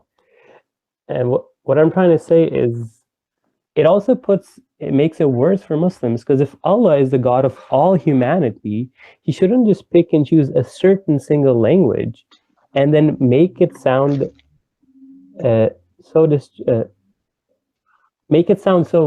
different than others that you can't even understand the message properly from a translation. Like you have to learn a language. That makes it takes away from the idea that God is trying to send a book for all humanity for everybody to understand, while at the same time you can't even understand it if you don't learn the language. I think the whole you don't know Arabic is a red herring. It's a way of kind of distracting from the fact that the translation of the Quran is good enough to understand like what it's saying. Like you don't need to have a PhD in Arabic. Like if Allah expected that of people, like I've actually had people tell me, like now that I left Islam, like I'm telling Muslims tell me, go and study Arabic for 2 years and you'll come back to Islam. And I'm like, are you kidding me? You want me to dedicate another 2 years or 1 year of my life to learn a language just to see if God's message, like really, I need to go through that? Well, what about everybody else? Like why is that a prerequisite? Like, was that ever the intended purpose, that you have to have, you have to be fluent in the language of the holy book that God sent to all of humanity? It doesn't add up, right? And let's be fair. Like the message of the Quran is clear enough in the English translation. There's no God, Muhammad's his messenger, and like to get into like linguistics, if you wanted to say the Quran has like grammar mistakes, or if you want to say the Quran is disjointed and stuff like that, yes, maybe you need to study the Arabic for that. But if you're going to say that, when Allah says he's putting everybody in hell that doesn't accept Islam, and then you say, well, how's that just? You don't need to know Arabic to deny that. I mean, I don't even need to understand Arabic to know that Allah is using the worst, like, horrific punishments in the Quran. He's describing like clothes of fire. Like, I don't need to know how, the word clothes is this word or that word, fire, whether it's a fire that burns forever or this type of fire, that type of fire. I know it's clothes of fire, burning oil they'll be given to drink and pus and this and that. And like it's good enough to know that this is what it means, right? It's good enough to understand that the story of Dhul Qarnayn is a person that traveled from this place to that place, and he went here and he went there, and then if you want to get into the whole like sun setting into the Milky Sea, and I don't even get into like that level of argumentation because I didn't study that, but it's clear enough to say that, hey, this interesting that the exact same story appears in a similar language in a time where people actually knew about it. And it's interesting that the beginning of the story starts with, they ask you about Dhul Qarnayn. They knew about this legend of Dhul Qarnayn, right? The people that were asking him. So, I mean, why do I need to know Arabic for that, right? Like, it's just a red herring, right? It's just to distract from the fact that you've actually found problems with the Quran, right? And another red herring that gets thrown at me is, oh, you were Salafi, so you were in the wrong sect. Or some guys like, oh no, you weren't Salafi enough. I've been told I wasn't Salafi enough, and I've been told because I didn't know the names of like enough scholars of Salafism or something, or Wahhabism. And the other guy is telling me, oh, you're Salafi, you were never Muslim. I'm like, are you telling me all Salafis are not Muslim? No, I'm not saying that. And then at that point, I just say, thank God I'm not part of this infighting anymore. Oh, this guy is wrong, and this guy's misguided, and this guy's kafir, and that guy's kafir. I'm like, listen, I'm just thankful I'm not part of this mess anymore. This mess of a religion that was left to you from a God that didn't even, think about like preserving his book before the death of his prophet, and people after he died had to think about putting it into a book. That God needs a little bit better planning skills, because you know what, he just left a mess of a religion. So yeah, I think it's a red herring, the whole language issue. Yes, and I've just made a note here, as you were talking about it, that it seems to be a double standard. So if those people claim that you've got to understand Arabic, then surely the same standard should apply for those who are converting to Islam. Muslims should actively say, no, hang on a moment, you should not convert. Please learn Arabic first. Then if you still feel like you need to convert, then convert. And here's an interesting question. If I say the Quran allows slavery, and somebody says to me, oh, you don't know Arabic, then I would ask them, do you know Arabic? And if they say yes, then I would ask them, what does the Quran say? Like, so the funny thing is, usually the people that say this to you, you don't know Fusha, you don't know classical Arabic, they themselves don't know it. So how do they know it's not saying that? It's the same problem they're accusing us of. You don't know what it means. Well, then neither do you. And then nobody knows what it means. And that's what the Quran says, it's Quran mubin, right? It's mubin, it's clear, right? So that contradicts the Quran being mubin. All right, let's move on. Gondal, maybe you can share with us a little bit about the Sura Like It, that little interesting, tell everybody about it so people are aware of what transpired there. So basically, one of the challenges Allah brings forth in the Quran is, he says that the eloquence and the beauty of the Quran is so superior and the content is so beautiful that no human can ever produce one chapter like it. Now, the issue is the smallest chapter in the Quran is only 3 verses. And we were like, this is an absurd challenge, because when we look at some of the content of the smallest chapters, there's this one chapter called Sura Lahab, and it's basically Muhammad had an uncle who disagreed with him, and he swore at Muhammad. So can you read it in Arabic first? Yeah, it's Tabbat yada abi lahabin wa tab ma aghna anhu maluhu wa ma kasab sayasla narun zata lahab wa imra'atuhu hammalat al-hatab fi jidiha hablum min masad. Everybody's memorized this surah. Yeah. And this surah is basically, the content is that Muhammad got sworn at. So Allah sent an angel, Gabriel, with this revelation in his last and final ever message to humanity. And all the message is is Muhammad, he called you this. No, he's gonna burn in hell. No, he's that, he's this. And it's like Allah is in a yelling match with him and saying his wife and him saying that they're just gonna torture. It's epic laugh battle. Yo, you insulted my prophet. You are the one. You're gonna be cursed. You're gonna go to hell. And your wife too. She's gonna be carrying this thing on her neck. Yeah, sorry, I got carried away. So, so I was like, this is pretty easy to match, right? So we found this surah that was written by, I'm not going to name the person due to security issues, because it was written by a person who has a degree in Arabic literature from the University of London, I believe. He's a very, very big name in the Muslim community. He has written books for Muslim kids as well. He's now an apostate. So he's a good command over Arabic. And he wrote this surah. It's called Surah Faqaf, or he named it a Surah Dajjaj. Yeah. The Surah of the chicken. Yeah. So we had somebody recite the surah. We edited it out, made it look like the Quran. And our social experiment was that we didn't even really make it look like the Quran. We just put the words in a video that were being read, and it was being read in a nice voice, right? Like kind of like how you read the Quran, right? Like not the way you just read Surah Lahab, but like in a sing-songy voice, like Yasin wal Qur, like reading it with in a nice melodious voice, right? Yeah. So basically, when you look at the content of the surah we made, it starts with mysterious letters, like a lot of the chapters in the Quran. Then it goes on soaring by creations of Allah, which a lot of the Quranic chapters do. Then the surah goes on to tell about some sins that you shouldn't commit, and if you do that, you'll go to hell, just like the Quran does. Then it's as the Quran jumps from topic to topic and it lacks a lot of structure, the surah just suddenly jumps to talking about the day of judgment, and people who are good will get this and that, and people who are bad will get this and that. And in the end, the surah mentions that for people who are good, they'll get rivers of water and gardens, and then it says they'll get crates of whiskey and dancing girls with no veil, which is funny because it's exactly what Allah wants. It says rivers of wine and women in tents that nobody's ever touched, right?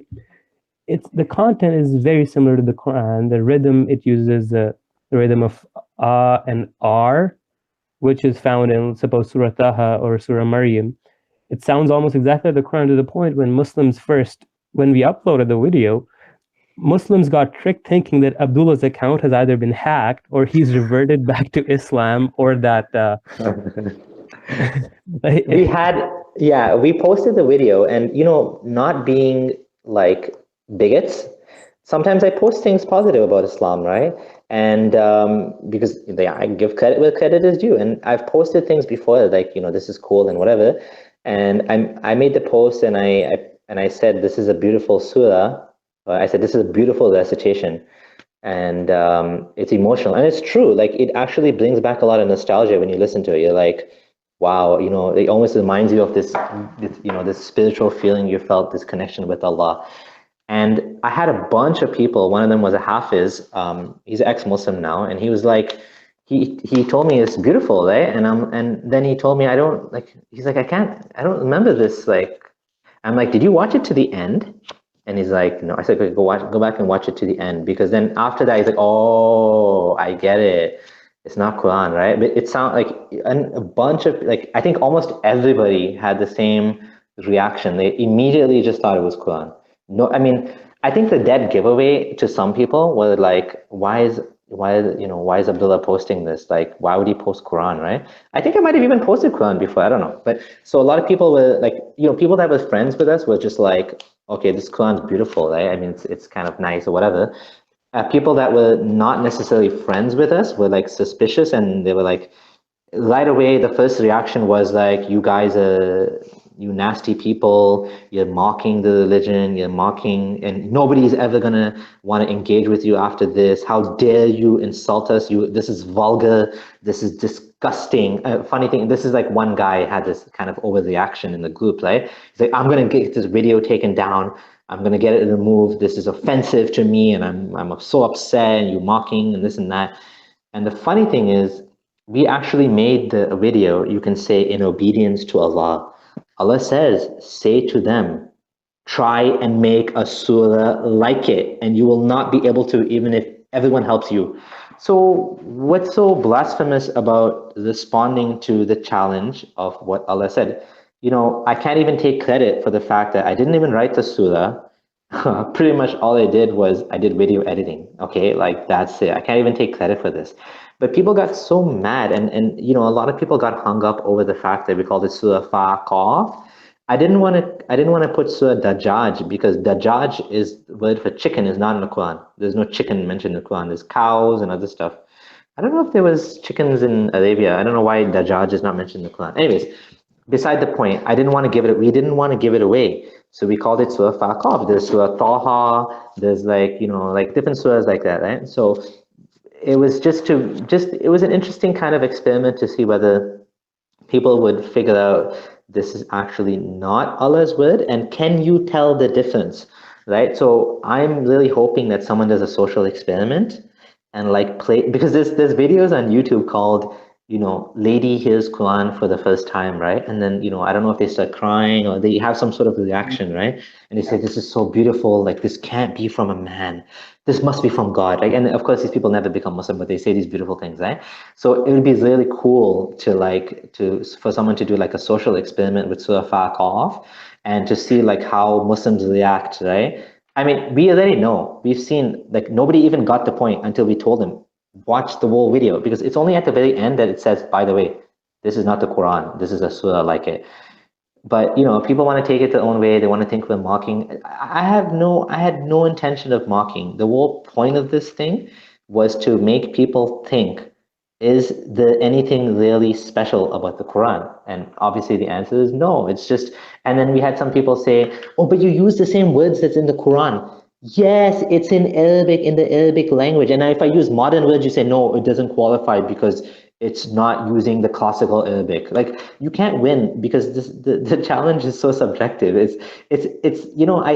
I'm almost nervous to say it, but like, Muhammad was being a troll, right? When he said, oh, you can't write a book like it, because it's an ill-defined challenge. There's no way to meet the challenge because there's no objective criteria, right? It's just like being a troll, right? It's just like making a challenge that nobody can ever meet, right? And saying, aha, you can't meet the challenge, because no matter what you come up with, everyone will say like, oh, nope, that's not good enough. That's not Arabic enough, or it's not in Arabic. So it's like, and I think we can do a full video on why the challenge of the Quran is a terrible challenge, but I mean that's a different topic altogether. The point of this video was just to make people kind of like think like and this isn't even the first response to the Quran. There's been a bunch of them that people have done already. I think ours was the first one that was recited so beautifully like that.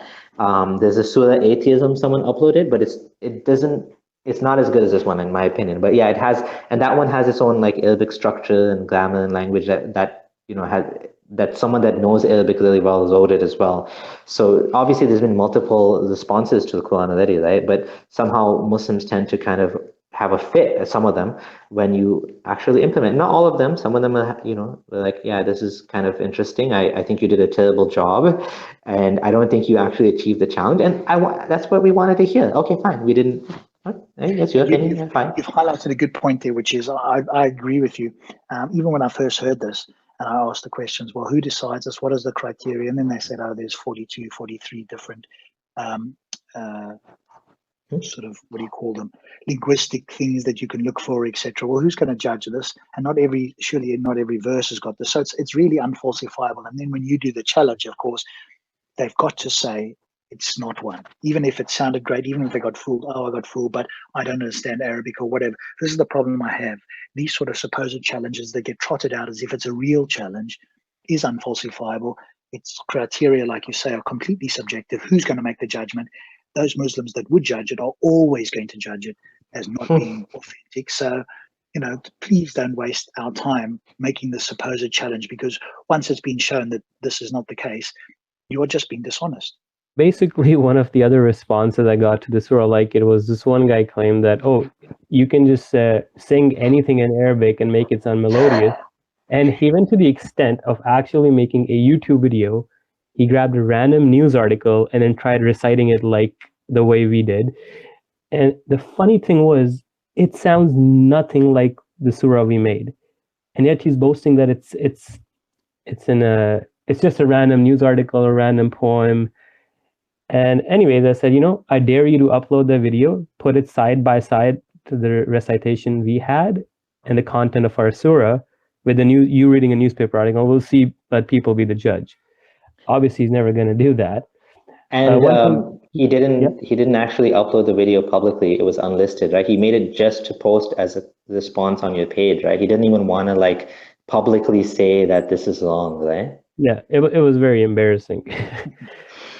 Anyways, one of the repercussions from this surah, just before we move away, was after that Hyde Park group that we got kicked out of, there was a second group made again with atheist moderators in there. It was called Hyde Park Prime Group, right?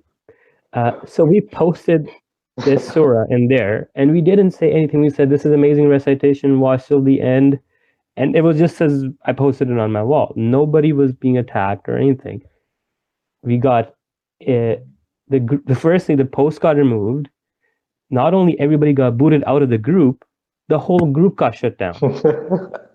This is how, and this was apparently a group that cherishes free speech. So it's clearly not free speech if you're restricting it. Anyways, that happened. One other thing Abdullah Sameer got to mention is when the initial incidents were happening with the Hyde Park group, he got added into the group again and then literally kicked out a minute later. Yeah, someone added me back for a second. I'm like, oh, they put me back. That's cool. And then 5 seconds later, like, there's multiple admins, right? So yeah. I think they were having a debate, internal conflict there or something. Yeah. Yes, I think one admin doesn't know what the other one's doing, or if they do, they don't care, and one just does whatever he wants. Yeah. The other funny thing was the reciter, right? He's obviously not a native speaker of Arabic in the Sura Like It challenge. So he did get some pronunciation of certain words wrong, which is fine because the same reciter, when he used to recite at Muslim events and would lead prayer in the mosque and give sermons, that same recitation was being praised by Muslims, and it was like a big thing. He was a poster boy for Quranic recitations, right? But as soon as it's against the Quran, it's the other way around, and they kind of become like, oh, your recitation is so bad, you make so many mistakes. I'm like, what happened all of a sudden? You loved mine before. And we knew that there was problems with the recitation, not problems, but minor issues. It just wasn't really worth the time to like do it again. And, like we understood there's going to be some minor issues with like the pronunciation of Dajjaj versus Dajjaj, whatever, right? Mistakes. But the point wasn't about reciting it perfectly. The point was about just showing how similar it sounded. And that's it. Like people can take what they want from it. You know what I mean? Like, well, that's the whole point. If there's a challenge and you are then going to go and attempt to meet it, then that's the point. Supposedly the point of the challenge, which obviously we think is unfalsifiable. Somebody else asked here, do the Abdullahs consider the concept of abrogation as a part of the Sura Like It challenge, as Allah will bring something better or similar? So Allah is competing with himself? No, it's a totally different concept. The ideas of abrogation, like it's called nasikh and mansukh, it's a totally different idea. It's basically Allah sends a revelation, then finds it inadequate or wants to replace it with something better, looking at the situation. So he abrogates or makes you forget some of the verses and gives a better one in its place. So it's not comparable to the Sura Like It challenge. The Sura Like It challenge is somebody external to the Quran who's not a Muslim should bring something like it. For example, I'll give you what abrogation might look like. A beautiful example would be verse 495. In Bukhari, there's quite a few hadith where Muhammad is sitting and he says he just received a revelation. So he asked one of his buddies to bring ink and a piece of paper and pen, a piece of camel bone to write the verse on. He writes the verse, and then there's this blind man sitting behind Muhammad. He's like, the verse says that people who fight in the way of Allah are not equal to the ones who stay at home. And then he says, what about me? I'm blind, I can't fight. So Muhammad's like, oh, never mind. Allah just changed his mind, and now he told me that, yeah, include the part except those who are not able to. Right? This is one concept of abrogation. Or suppose the verse of stoning, right? Stoning is not found in the Quran right now. No verses. It used to be in Surah Ahzab, but for some reason the verses got abrogated. That is, they got cancelled and they're not found anymore. But there's hadith in Bukhari and Muslim and all the other Sahih Sitta that clearly say that Allah revealed these verses as part of the Quran and they got abrogated. So Surah Like It and abrogation are two different concepts. Yeah, and not everybody agrees with the whole abrogation. There's a lot of debate in the Muslim community exactly what abrogation means, and it's a very in-depth topic. I don't think we can just cover the whole thing right now. No, that's fine. I do want to thank you guys. If you're available again, we could do it on a particular topic, such as the couple that you mentioned, which are probably too long for a short chat, but we could have a longer chat. So I'll be in contact with you again and see if we can do something like that again. I do obviously want to thank you guys tremendously for coming on. It's 12 o'clock at night here in the UK, so I think it's a bit of bedtime for me. I've got early work tomorrow, but please share a few closing thoughts, each of you, and then we'll wrap it up. Okay, so I'll go first. I just want to leave a thought experiment before we wrap it up to whoever's listening, and if there's any Muslims listening, is because, so imagine this. I come up to you and I tell you that there's an invisible guy in the sky called Xenu. He's the real God. He has an invisible army of mini robots that emit light. You can't see them. They're all around us watching us. Then he has this bad guy called Zion who misleads people, and he has a small army of his minions called the Titans that infect human souls, basically mini devils. He's got this imaginary place called the oven where he tortures and burns people who disobey him, and this beautiful place called the garden where he rewards the believers. All of these ideas and claims cannot be verified, proven, tested. Basically, they're unfalsifiable claims. They have no evidence to support them. If you don't believe in these ideas, then you will be burned forever in the torture lair called the oven. This sounds absurd to anybody. But the problem is, this is exactly what theism is. It's trying to sell you an invisible product, and this is how Islam appears to somebody who's not been indoctrinated by it.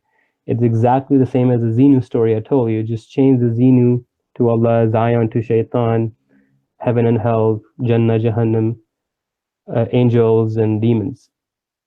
And that's what I'm trying to get to. Hopefully it helps people understand the absurdity in believing things without evidence, and especially having blind faith. Sameer, thanks so much. Do you want to give a few closing thoughts, and then we'll call it a day? No, I think Abdullah said it well, and I'll leave it at that.